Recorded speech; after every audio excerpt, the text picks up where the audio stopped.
Hi, everyone. Welcome to this month's case study. My name is Dr. Kelly Ruef. I'm a clinical consultant here at Precision Analytical. And today we're going to talk about elevated 4-OH, estrogen metabolites, and breast cancer risk. So we're going to go over a Dutch complete, and it's with a perimenopausal woman in her late 40s, and she already has a genetic increased risk for breast cancer, but she also has an unfavorable estrogen metabolism pattern. So we're going to kind of go through the estrogen metabolism in great detail today and specifically talk about that 4-OH metabolite and how that one might increase risk for cancers, especially breast cancer. Okay, let's dive in. This is me. This is my Instagram, Dr. Kelly Ruef. And our learning objectives today. So we're going to do a brief overview of breast cancer risk factors. We're going to review that Dutch complete case study. And then we're going to learn a little bit about those estrogen catechol, especially the 4-OH, and how they can increase risk for breast cancer. Okay, so I just want to start with the case study. We just want to introduce Kimberly. We're just going to call her Kimberly.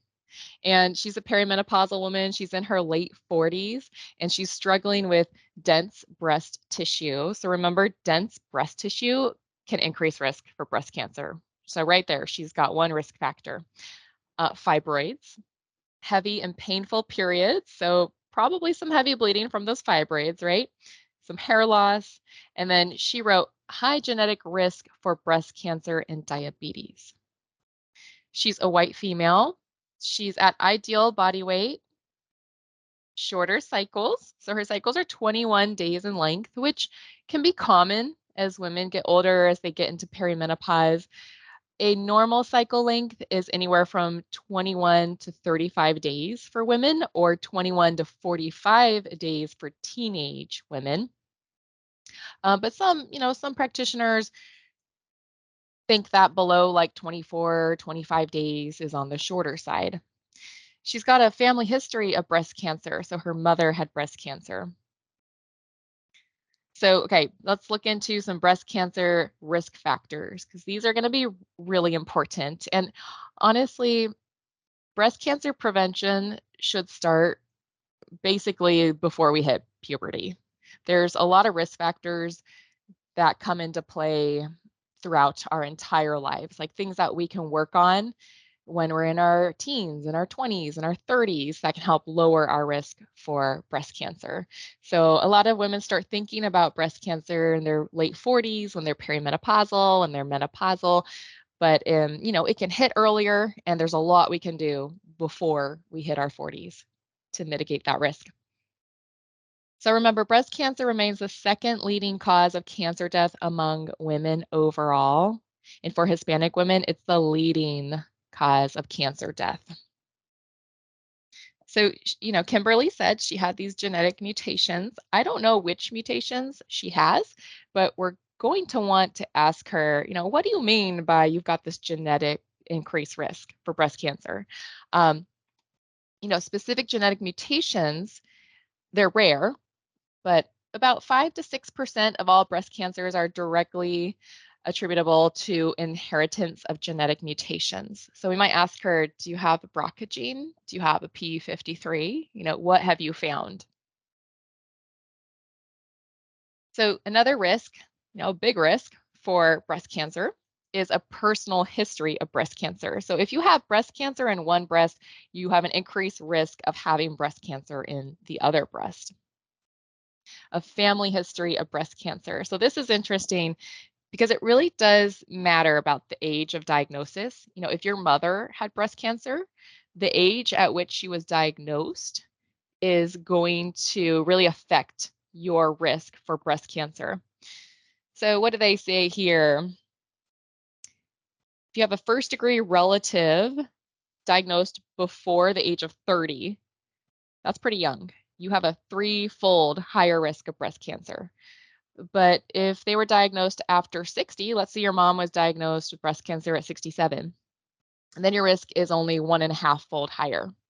So it does depend on when your mom or your sister, which first degree relative the age at which they were diagnosed. All right, so as we get older, our risk goes up. I mean, look at this. So ages 50 to 59, 1 in 42 women. But then if you look up at if you're over 70, your risk goes up to 1 in 14 women. So as you get older, risk goes up. Female sex, right? That makes sense. So breast cancer occurs 100 times more frequently in women than men. So if you are a woman, your risk for breast cancer is a lot greater than men. Okay, white race, though we do see high risk in, I mean, I would say a similar risk in Black women. And Black women had a 41% higher breast cancer specific mortality rate. So we have to keep that in mind. BMI. Okay, I found this one really interesting. So in postmenopausal women or perimenopausal women, which is Kimberly, our case study, she's a perimenopausal woman, a higher BMI or perimenopausal weight gain has been associated with a higher risk of breast cancer.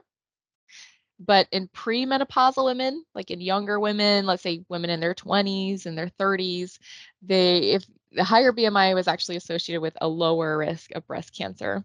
But you can't really understand that because usually if you have a higher BMI, let's say you're in your 20s, you have a higher BMI, a lot of times you'll have higher estrogen levels.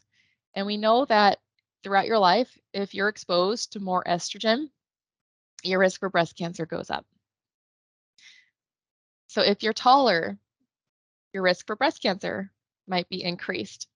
So there was one study where they looked at women who were over 5'9", and they were 20% more likely to develop breast cancer than those that were under 5'3".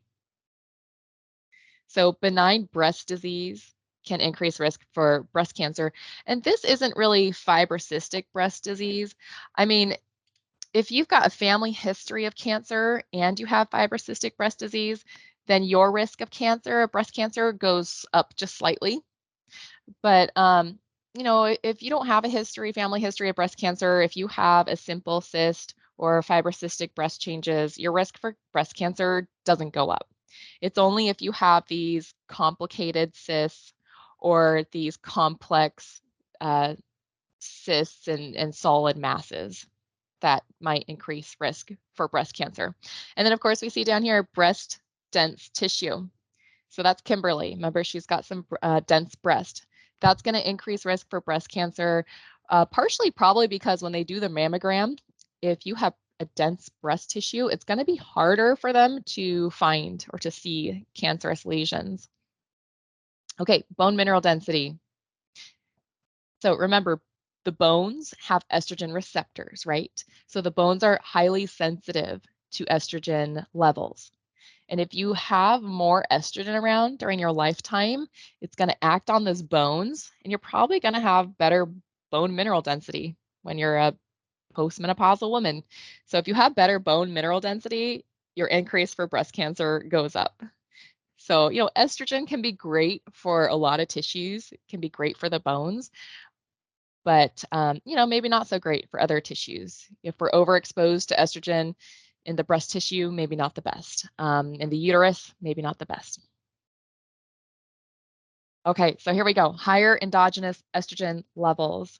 So if you have higher estrogen circulating throughout your body in your teens, 20s, 30s, you're going to have a higher risk of breast cancer, particularly hormone receptor positive disease. And usually, it's my understanding that about 75% of breast cancers are estrogen receptor positive. Oral contraceptives. Oral contraceptives will increase risk, but it's kind of temporary. And they have found that after you stop the oral contraceptives, within 2 to 5 years, that increased risk for breast cancer actually goes away. So that's good news, especially for me, because I took those for about 10 years. So there you go. Okay, androgens. Androgens is kind of a mixed bag. Like, we know that some people actually treat breast cancer with testosterone, and it might depend on which receptors that testosterone is acting on. So if it acts on if it affects estrogen receptors, it has more of a proliferative effect. But if it acts on the androgen receptors, you get more of this anti-proliferative effect. Okay, insulin resistance. So in the Women's Health Initiative, remember that? Higher insulin resistance was associated with higher breast cancer. If you start your period for the first time early, or if you go into menopause later, your risk goes up. And if you think about it, it's just basically the longer you're exposed to this estrogen, the longer your ovaries are making estrogen, your risk is going to go up. So they looked at women who had menarche at or after 15. They were less likely to develop cancer compared to women who went through menarche younger than 13.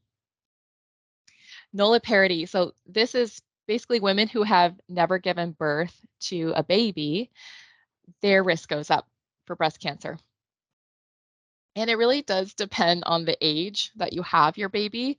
So for example, I had my baby at 35, and they have actually found that my risk for breast cancer is similar to a woman who never had a baby, because I had a baby at age 35. So if you're older and you have a baby, your risk is going to be similar to a woman who has never had a baby. But for example, if you had your first child when you were 20 years old, your risk looks like 20% lower than a woman who had never had a baby. Or if you had, let's see, your first baby when you were 25 years old, your risk is 10% lower than a woman who has never had a baby. Alcohol and smoking. So of course, these things can increase our risk. And exposure to ionizing radiation. So think young children who have Hodgkin's lymphoma that are being treated, or survivors of an atomic bomb or a nuclear plant incident. So usually the issue is more around vulnerable children who are between 10 and 14 years, so just before they hit puberty.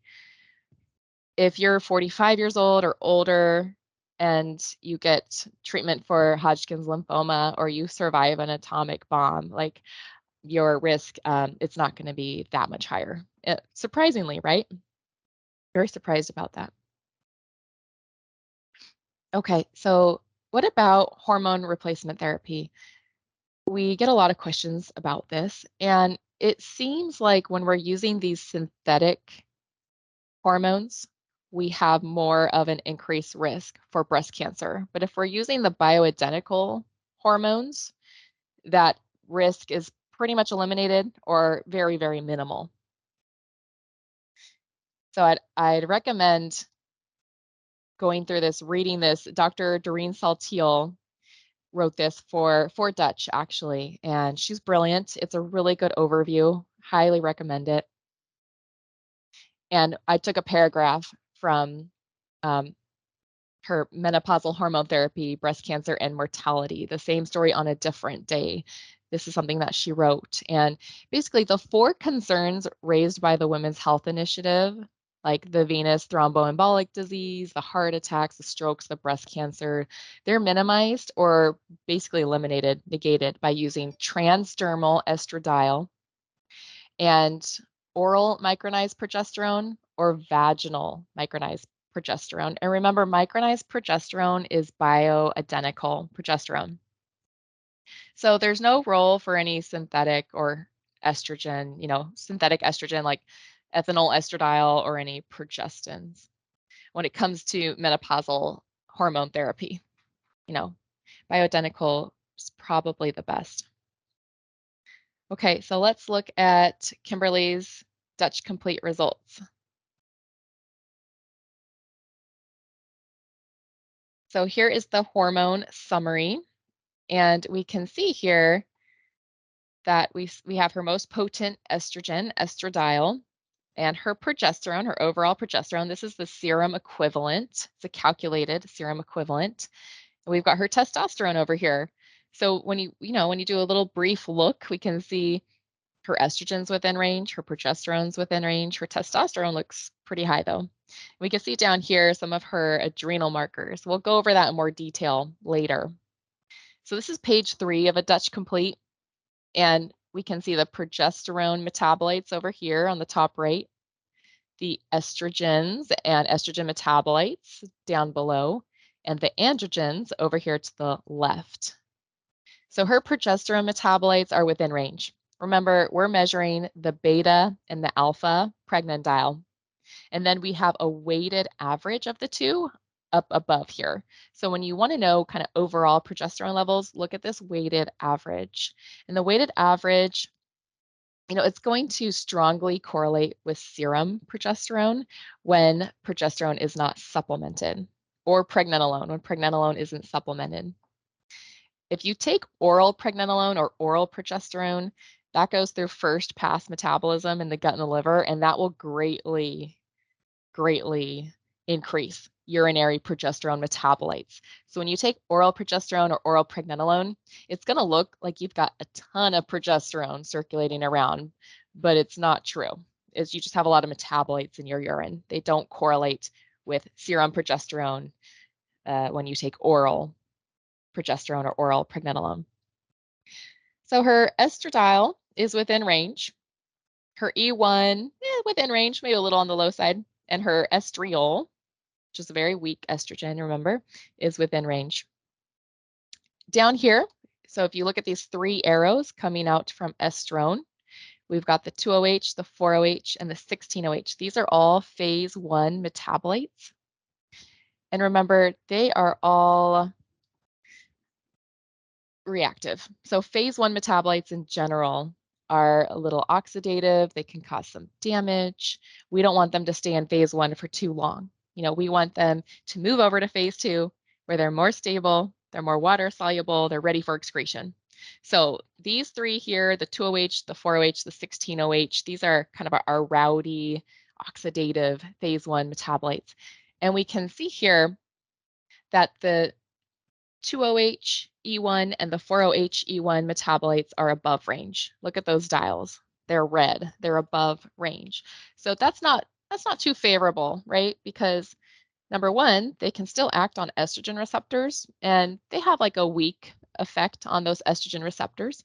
So they can still cause some stimulation of those receptors, cause estrogenic effects in the body, but they can also turn into quinones, semiquinones, and attach to DNA, cause DNA damage. So we don't want them to be elevated. And if you look at the pie chart on the right, well, actually, I kind of blew it up, so it's bigger on the left-hand side of the screen. So if you look at the pie chart, this tells you the relative ratios of those phase 1 metabolites.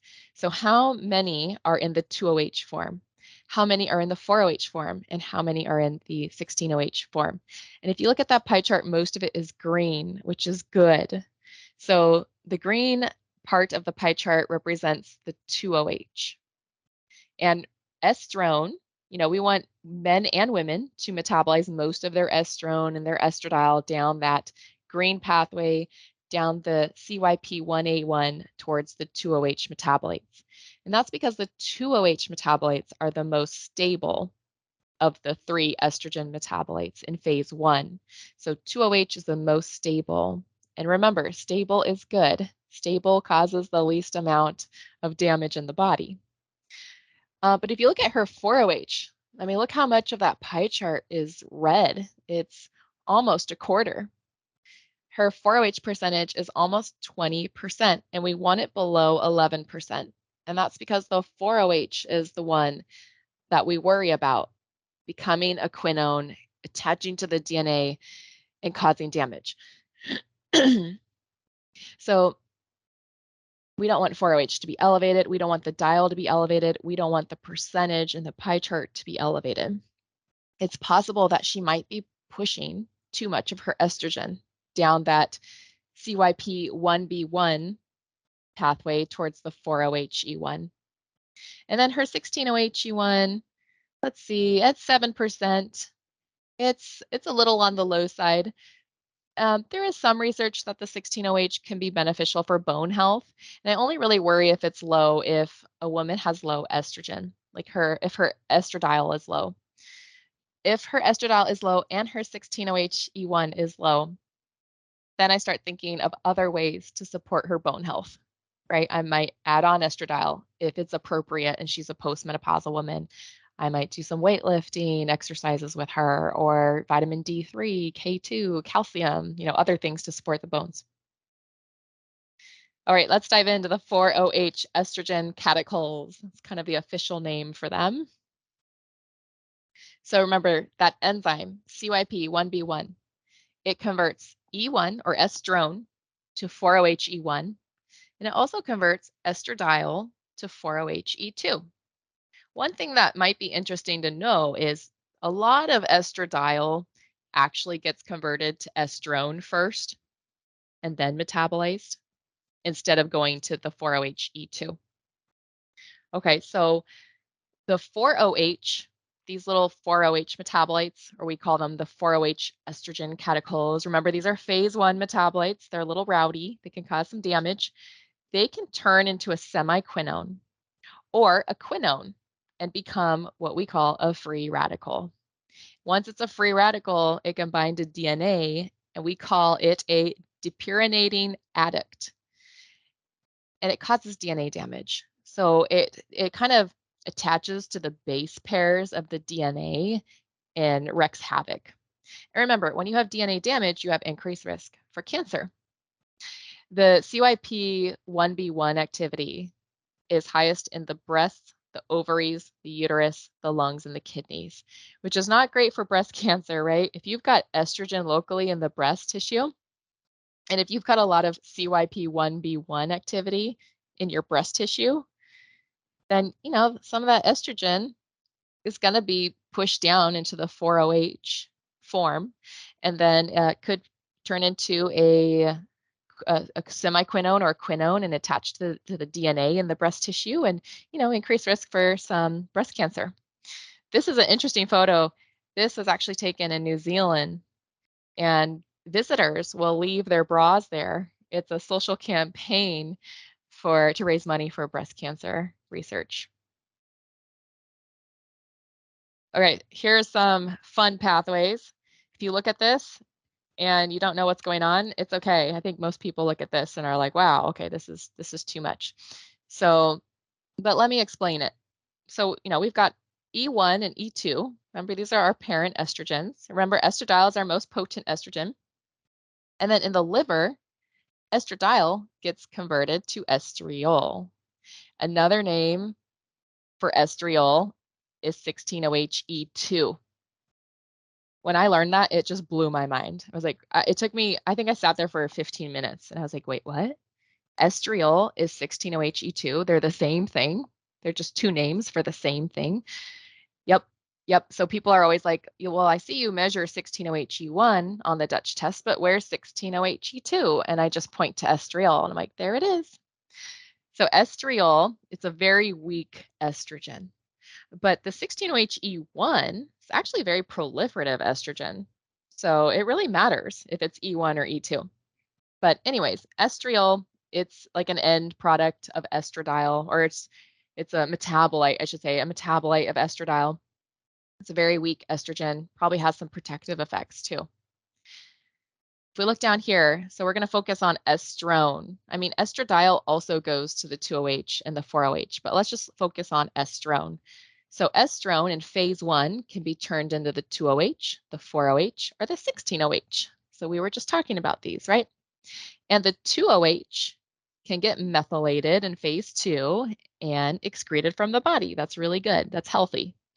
The 4-OH can also be methylated and excreted from the body. That's really good. That's really healthy. The 16-OH can be sulfated, can be glucuronidated, can turn into estriol and excreted from the body. That's really good. That's healthy. Sometimes, though, the 4-OH can turn into a quinone or a semiquinone. And when it's a quinone, it starts, getting really reactive and really unstable. And it can turn into this depurinating adduct. So it it latches on to the DNA. It's a depurinating addict. It's going to increase risk for cancer. Big thumbs down, not good, not healthy. So I wanted to just take away all the other stuff so you can see this one pathway. So we want 4-OH to go down the green pathway. We want it to be methylated in phase 2 and excreted. That's good. We don't want it to become a reactive quinone and attach to DNA. Oh, but what's this? Quinone reductase. Did you see that pop up? Quinone reductase. So quinone reductase, it's an enzyme. And what it does is it takes that reactive quinone and it reduces it. It reduces it back to a 4-OH-E1 or a 4-OH estrogen catechol. So it takes this really reactive compound that's going to like attack your DNA and it pushes it back into its more stable form. That's awesome. That's good. What's this one? What do we have here? Glutathione. So glutathione, what is glutathione? It's our major antioxidant. It's going to go find that reactive quinone that's like ready to attack your DNA, and it's going to quench it. It's going to excrete it. That's good. That's really good. That's healthy. This is a very interesting study. What they looked at was, you can see the ratio. They have a calculated ratio. So they looked at all of these estrogen DNA depurinating addicts. So all of these estrogen phase 1 metabolites that have attached to DNA. And they compared that to the overall amount of estrogen catechols. And basically it tells you like what percentage of your estrogen metabolites are causing damage in the body. And if you look over here on the left-hand side, these are healthy women. And, not a huge percentage of their phase 1 estrogen catechols were actually causing DNA damage. But if you look over here at these two, the right hand is women with breast cancer, and the middle is women at high risk of getting breast cancer. And they're really similar, right? They look almost the same. So they have a high percentage of these estrogen depurinating addicts or these estrogen metabolites that are causing DNA damage. So very interesting, right? As you have more of these estrogen metabolites that are causing DNA damage, that risk for breast cancer goes up. All right, so I'll try to make this fast because I know not everyone wants to nerd out on chemistry. I'm a biochem major, so I love nerding out on this stuff, and this like really took me back to college. But this is from that same study. If you want to look it up, you can see some really cool chemical structures here. So this is a quinone. This is what a quinone looks like. Remember, those 4-OH metabolites can become quinones, and they're more reactive, right? And these are depurinating addicts. And these are the base pairs, the DNA base pairs. So these quinones come over to the base pairs and latch on and become these depurinating addicts. And we can see here, this is estrone and estradiol. It gets oxidized to this guy here. And then it gets oxidized again. So I think this is the semiquinone, and then this is the quinone. So it gets oxidized twice. And then remember, the quinones are like really reactive, and they just want to like react with something, and they find your DNA. They get reduced. They attach to your DNA. They become this depurinating addict. So your quinones are these reactive oxygen species. They're really agitated. They really want to react to something. And this is just like, interesting. When you oxidize something, it loses electrons. So remember, you're oxidizing estrone to this quinone. So it's losing electrons. And then it becomes really hungry for electrons. It's like, I really need electrons. I need to go react with something so I can get those electrons back. And so it becomes this reactive oxygen species. That's what reactive oxygen species are, these free radicals. They're electron hungry. They need to react with something. This, I just wanted to point out, you don't really have to know what's going on here. We can see a semiquinone. We can see a quinone here. We can see these DNA adducts. This is when they attach to the DNA and they're causing damage here. But I just wanted to show, there's quinone reductase. Remember, it's that enzyme that will take the quinone and reduce it, make it more stable again. And there's some glutathione conjugates. So quinone reductase and glutathione are really good. They're really good for helping to lower that risk of those 4-OH estrogen metabolites causing DNA damage. And look what has, like, look at this, sulforaphane. Look what can activate quinone reductase. Isn't this cool? Nature just gives us this. So sulforaphane, remember, sulforaphane is a compound. It's highest in broccoli sprouts. And sulforaphane activates quinone reductase. So you eat some broccoli sprouts, eat a couple ounces a day or a couple ounces every couple days. It has sulforaphane. That sulforaphane is going to go into your body, activate quinone reductase, make sure those 4-OH metabolites, those quinones, don't attach to your DNA. That's so cool. Let's see. So hopefully, once they're reduced back into the 4-OH, they'll be methylated instead of going back into a quinone, right? And sulforaphane activates these NRF2 ARE pathways. They're basically antioxidant pathways, and they regulate glutathione. And glutathione, remember, can help quench and clear out those reactive quinones so they don't attach to DNA. If you want more information on broccoli sprouts, look up Rhonda Patrick. Dr. Rhonda Patrick, foundmyfitness.com. She talks all about broccoli sprouts and sulforaphane. She, does interviews with people who know a lot about sulforaphane. Dr. Jed, I'm forgetting his last name, but brilliant scientists who have spent their careers researching sulforaphane. So check that out. Okay, again, you don't really have to know what's going on with this table. I just want you to see, look at this, resveratrol, N-acetylcysteine, resveratrol.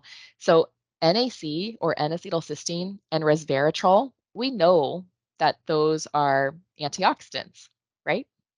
Resveratrol, we think about wine, resveratrol in grapes, in wine, but you can take it in a supplement form too. So resveratrol and NAC can be really helpful in lowering that risk of your phase 1 metabolites, estrogen metabolites, going and causing DNA damage. So from this study, both N-acetylcysteine, or NAC, and resveratrol reduce the formation of estrogen DNA adducts and malignant transformation of cultured breast epithelial cells. In combination, they are even more effective in reducing adduct formation in human breast cells. So what does this mean? NAC and resveratrol may reduce DNA damage in breast cells. There you go. Magnesium. So remember, magnesium is really important for repairing DNA, and a lot of people are not getting enough magnesium. So magnesium, I mean, usually I have a lot of people take magnesium. It's such an important mineral for us, and it's going to help us repair our DNA. So what pushes the CYP1B1? What pushes that enzyme that turns our estrone, or estradiol, into the 4-OH? So if you look at the Dutch steroid pathways, if you Google this little address down here, it'll take you to our steroid pathways. You'll see that inflammation pushes the CYP1B1, smoking pushes the CYP1B1, and polycyclic aromatic hydrocarbons, or PAHs. And remember, PAHs, those are in gasoline fumes. They're in, if you have a wood fire, let's say you are out camping and you're burning wood, the smoke from the wood is going to have some PAHs. What else? Charred foods, smoked foods, grilled foods. Those can have some PAHs too. What about the 2-OH estrogens? So we talked a lot about the 4-OH, but what about those 2-OH? Remember, we called that the protective pathway because they're the most stable. Well, it turns out that the 2-OH metabolites, like 2-OHE1, 2-OHE2, they can also turn into semiquinone or quinones and become a free radical. They can also react with DNA. But once they are a free radical, they become a stable DNA adduct, not an unstable depurinating adduct like the 4-OH. And I think of, yeah, I like this picture. It reminds me more of a 2-OH. It's like, it's stable. It's balancing. So if you want to imagine it, imagine your DNA.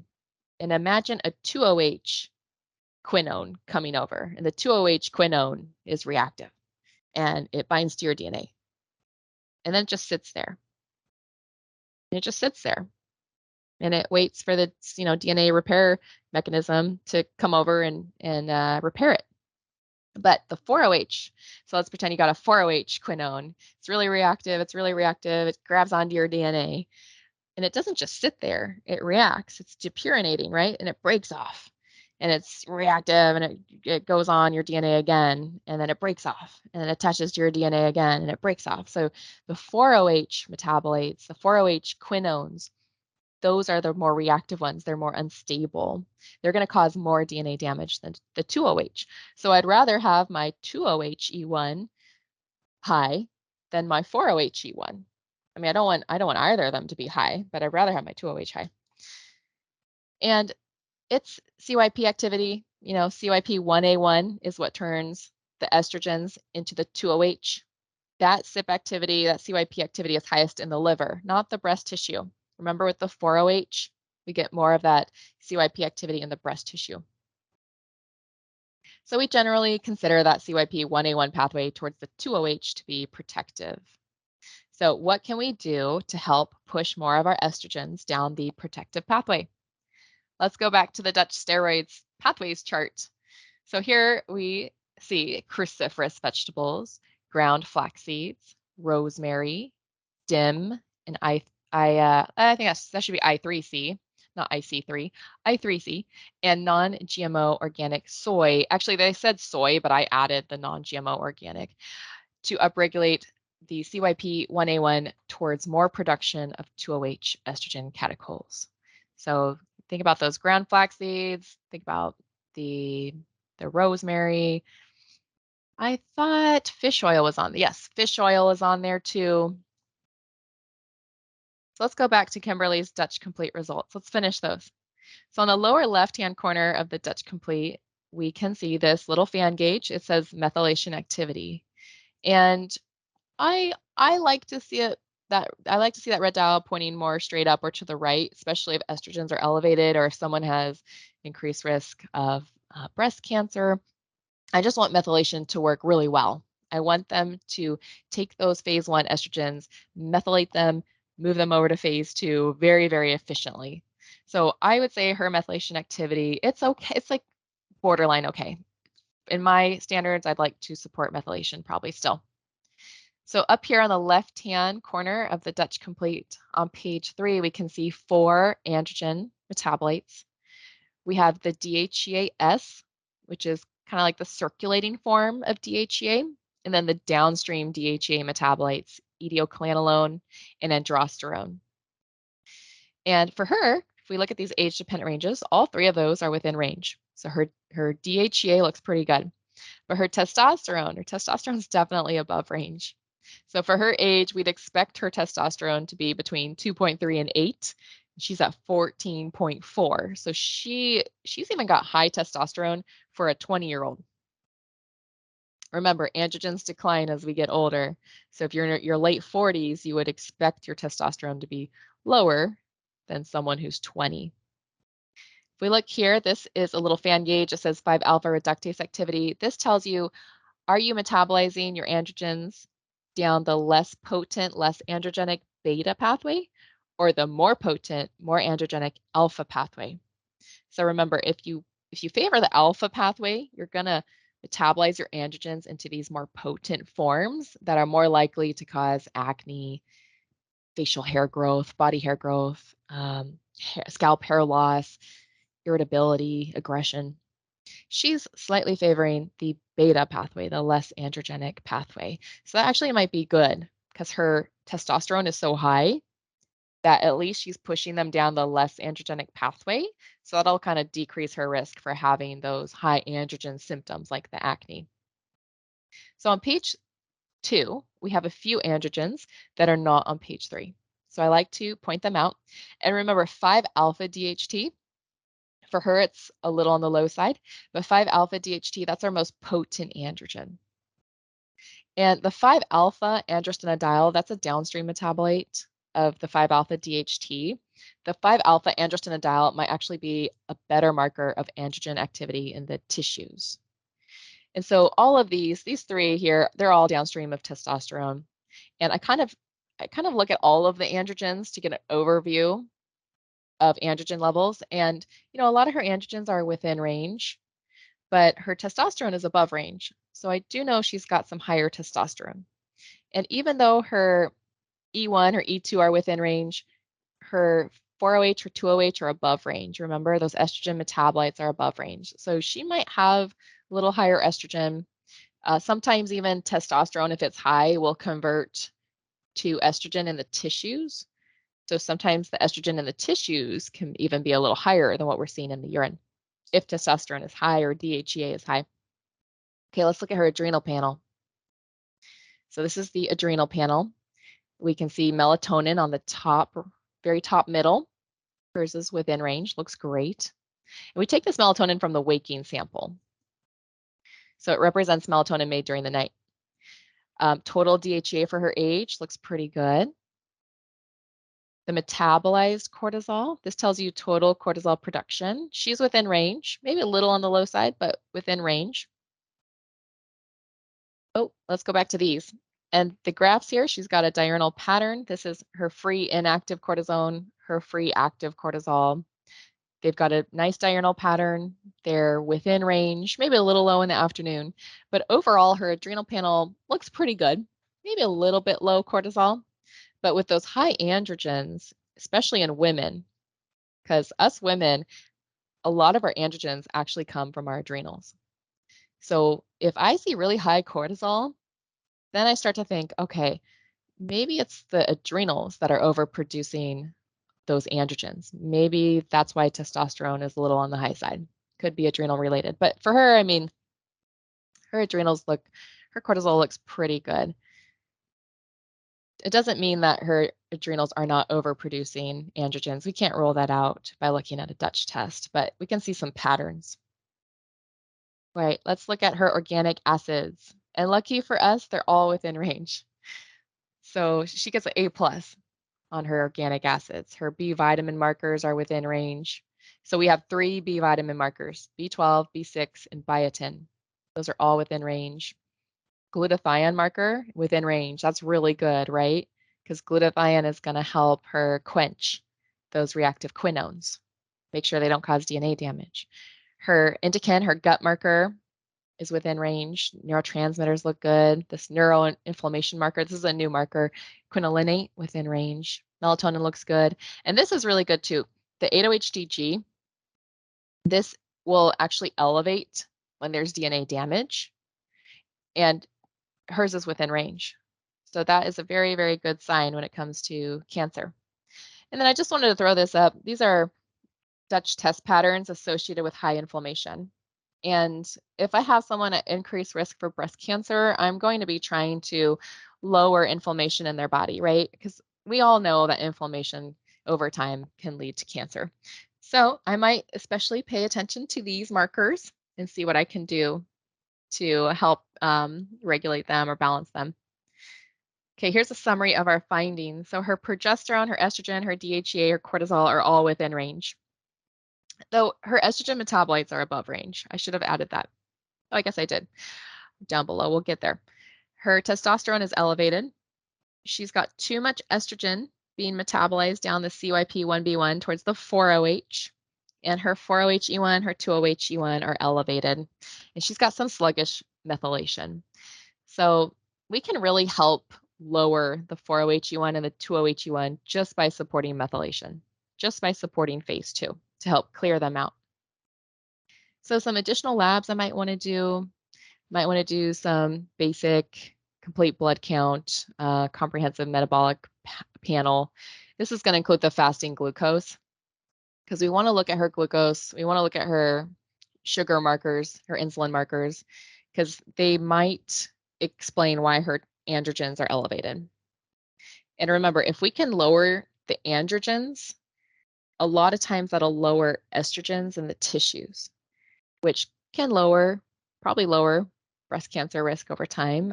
Could probably help with the fibroids, the bleeding.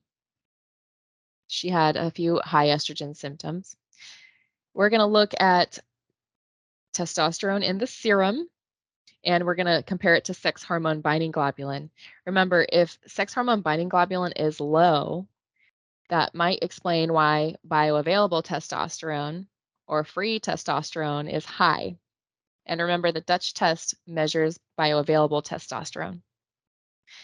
And then a full thyroid panel, this might explain why the androgens are elevated. It might explain why she's having some hair loss. And let's check her iron too, because she's been having heavy bleeding over time. And when you lose iron, when your iron goes down, you not only get fatigued and you can get anemic, but iron is really important for activating thyroid. So if your iron goes down over time, it can affect your thyroid function. And we know the thyroid definitely affects sex hormone production. We'll check her vitamin D because low vitamin D is a risk factor for fibroids. Remember, she has fibroids. And then other labs imaging we might consider because of her elevated testosterone. We might check her 17-hydroxyprogesterone to rule out the genetic condition that non-classical congenital adrenal hyperplasia, which can cause some elevated androgens. We might look at her serum prolactin. When that's elevated, you can get some higher androgens. And we might, monitor her fibroid size, look for ovarian cysts to just consider diagnosis of PCOS, maybe some inflammatory markers like CRP, high sensitivity, or SED rate. Remember, inflammation over time might increase risk for that breast cancer, but inflammation can also increase androgen levels. Here's a little reminder about low sex hormone binding globulin. You often see it with obesity, high insulin, metabolic disorder, fatty liver, PCOS. So there's a few things that can lead to low sex hormone binding globulin. And a few tablespoons of flax seeds a day, ground flax seeds, can actually help increase sex hormone binding globulin. So it might help increase sex hormone binding globulin. And when sex hormone binding globulin goes up, it'll bind up more testosterone, leaving less of it in the free form, less of it in the bioavailable form, less of it in the active form, basically. So here's a sample treatment plan. Just to remind us, she's got this dense breast tissue, fibroids, heavy and painful periods, hair loss, and this high genetic risk for breast cancer and diabetes. So let me know, resveratrol. Remember, we talked about resveratrol, and remember, we talked about NAC helping to lower that risk of those 4-OH quinones, or just the quinones in general, causing DNA damage. And resveratrol, lucky for us, also, could suppress fibroid growth. So we're not only using the resveratrol to decrease her risk for breast cancer, but we're also using it to hopefully help with those fibroids. We're going to encourage the healthy protective pathway. Remember, we want to move most of that estrogen down the protective pathway towards the 2-OH. So the cruciferous vegetables, the Apiaceae family, also known as the carrot family, flax seeds, and some non-GMO organic soy. So I put lots of photos up here. All of these things are going to help push our estrogen down the protective pathway. So let's try to get these in our diet on a daily basis.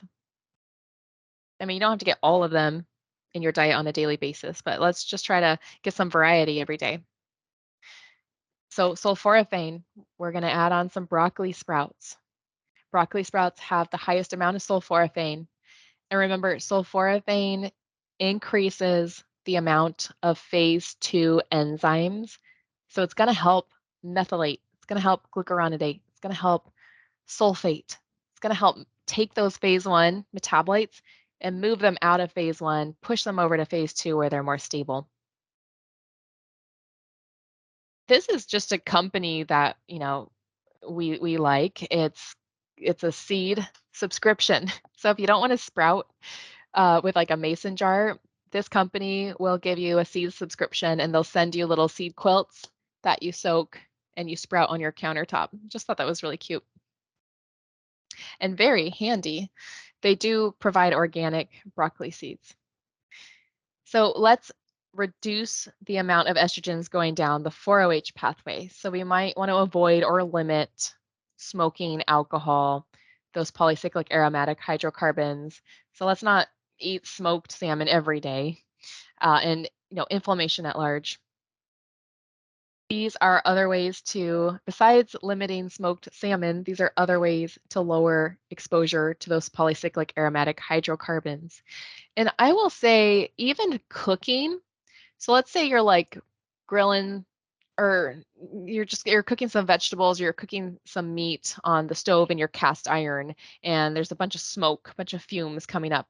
If you can somehow get those fumes out of your house, opening the windows, getting an air purifier, having a vent above to suck up all those fumes, all the smoke, that can be really helpful too, because the PAHs can be in the smoke that's generated. Okay, we're going to support phase 2, right? Support methylation, because the 2OH and the 4OH, what happens to them in phase 2? They get methylated.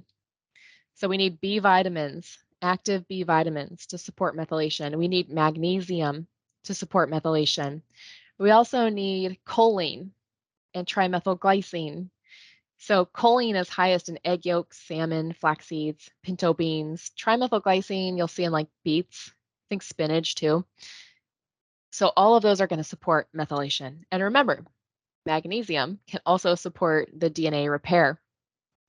And, we might work on reducing risk factors for fibroids. We're going to limit exposure to these environmental chemicals here. PCBs, those were outlawed a while ago, but they're still in our environment. And they're very lipophilic. They like to hang out in fatty tissue. So your body kind of holds on to them for a while. Phthalates and bisphenols, those are not outlawed. Like, you still see them in products, in nail polish, in a lot of different products, in plastics. Luckily, they'll clear out relatively quickly. So when you stop your exposure to them, you can get them out of your body pretty quickly. We're going to reduce red meat consumption and ensure adequate vitamin D3 levels. So these things increase risk for fibroids. And some chemicals like BPA, this is a bisphenol, they act like estrogen in the body. So they're xenoestrogens. And referral to gynecology. I just want to monitor that fibroid size, check for ovarian cysts. She might have PCOS with the higher androgens. Do a well woman's exam, make sure she's up to date with the PAP. So here's the summary treatment plan. And you'll see a lot of it is diet and lifestyle. She's only taking 2 capsules a day and then 2 things in a liquid form. So 2 capsules a day, I think that's manageable. I just wanted to show you here, if you're interested in uterine fibroids, I did a case study on this last month. So if you come right here to this website, you can actually watch it. But here are factors that increase risk for fibroids. So the goals of the treatment plan, we want to reduce the potential for those quinone causing DNA damage. We want to support the healthy estrogen metabolism and clearance. We want to push it more down the protective pathway towards the 2OH. We want to lower the risk factors for fibroids. Work up some causes to higher testosterone. Why does she have higher testosterone? Remember, testosterone can convert to estrogens in the tissues. So the testosterone could be contributing to the hair loss. It could be contributing to fibroid growth, to heavy bleeding, to cramping. She's got a lot of symptoms of higher estrogens and some of high testosterone, like the hair loss. So let's try to figure out what's causing this higher testosterone so we can treat the cause. That's the most important thing, right?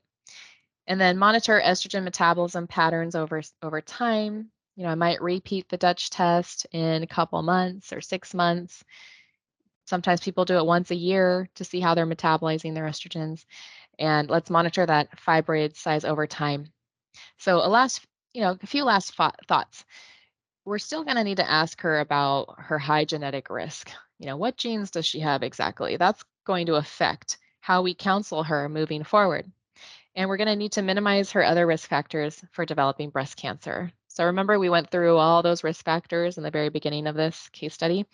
We're going to want to go back there and, she's got high insulin. Let's work on regulating her blood sugars, for example. There's some things you can't change. You can't change when she got her period for the first time. You can't change how tall she is. You can't change her race. But there are a few things that you can change. So let's work on those. All right, that's it. Thank you so much. If you have any questions at all, please feel free to email us at info@dutchtest.com. Hope you learned a few things, and thank you very much for tuning in.